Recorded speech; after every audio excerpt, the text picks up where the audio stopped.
Assalamualaikum warahmatullahi wabarakatuh. Perkenalkan, saya Dwi Sudarti, guru bahasa Inggris dari SMA Negeri 1 Pinoh Utara, Kabupaten Melawi, Provinsi Kalimantan Barat.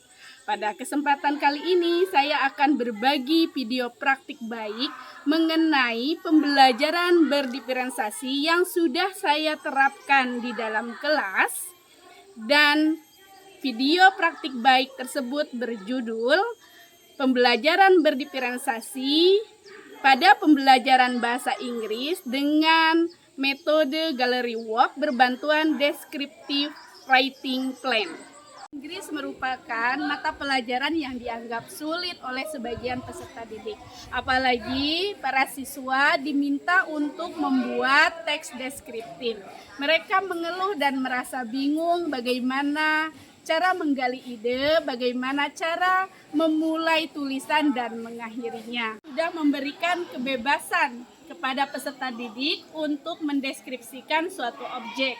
Namun objek yang diberikan oleh guru kurang kontekstual sehingga peserta didik belum dapat memvisualisasikan dengan optimal. Siswa sudah aktif di dalam kelas secara individual, namun mereka belum aktif secara berkolaborasi, sehingga guru harus menemukan metode agar para siswa lebih aktif lagi. Meskipun mereka sudah aktif dalam pembelajaran di dalam kelas secara individual, namun saya mengamati mereka belum bisa aktif bekerja berkolaborasi dalam berkelompok, apalagi dalam menggali ide, memberikan ide dan diskusi bersama satu sama lainnya, sehingga hanya satu atau dua orang yang bekerja di dalam kelompok tersebut. Guru harus mempersiapkan media pembelajaran yang tepat, yang kontekstual, yaitu objek yang ada di lingkungan peserta didik, sehingga peserta didik dapat memvisualisasikan dan mendeskripsikan objek tersebut dengan baik dan benar.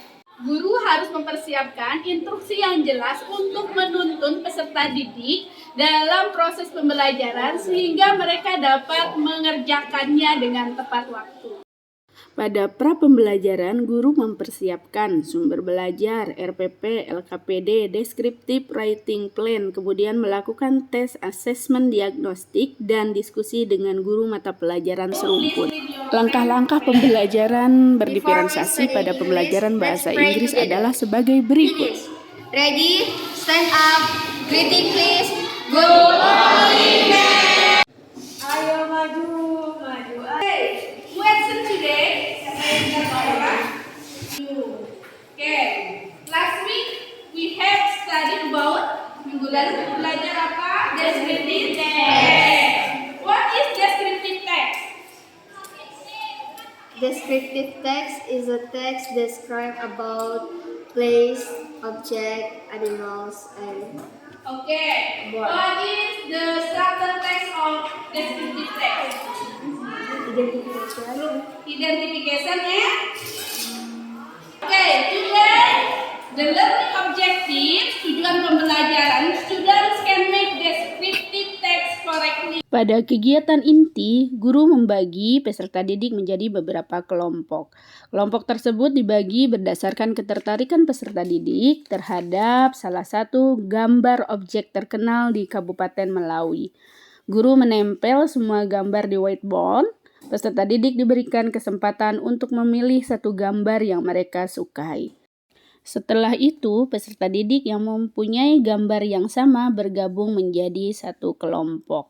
Nah, kegiatan ini termasuk pada diferensiasi konten. Guru juga menyediakan sumber belajar yang dikirim melalui link WA Group agar peserta didik dapat mendapatkan informasi lebih mengenai descriptive text. Guru membagikan LKPD dan Descriptive Writing Plan. Peserta didik diberikan waktu 20 menit untuk mengerjakan tugas membuat descriptive text mengenai the famous object in Melawi. Guru menuntun jalannya diskusi dengan memberikan instruksi atau arahan secara jelas dengan pertanyaan pemantik 5W1.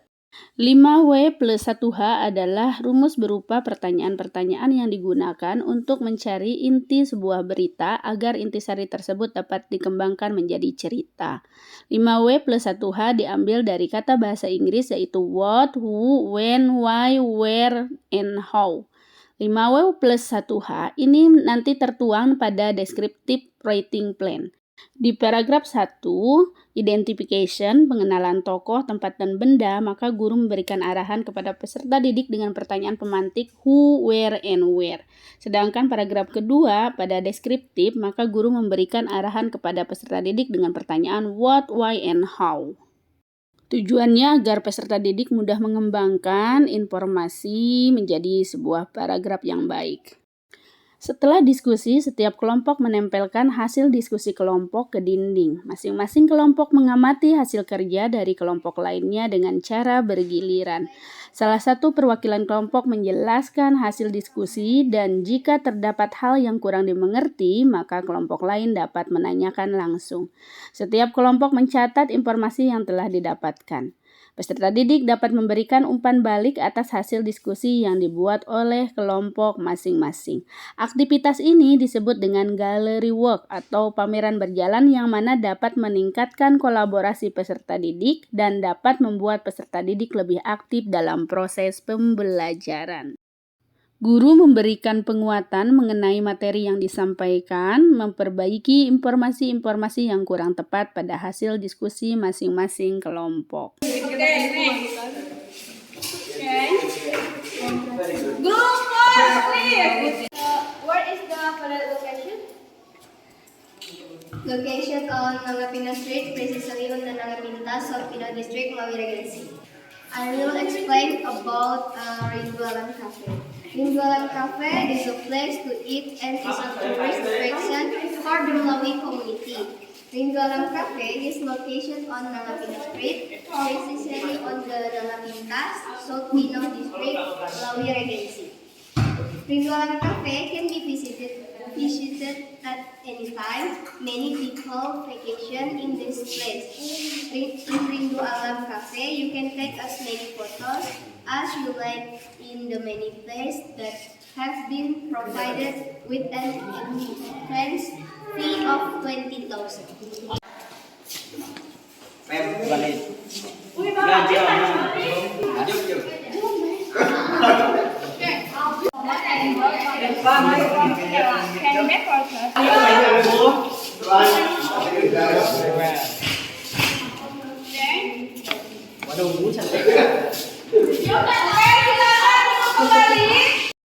Di akhir pembelajaran, guru memberikan asesmen terhadap peserta didik, serta guru dan siswa melakukan refleksi bersama tentang pembelajaran yang sudah dilakukan. We now make the descriptive text.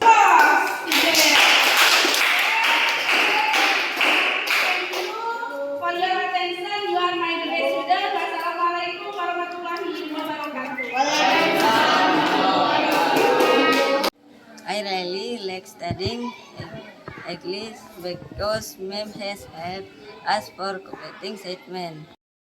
Praktek baik yang diset oleh Membi merupakan contoh bagi saya untuk menerapkan pembelajaran berdiferensiasi.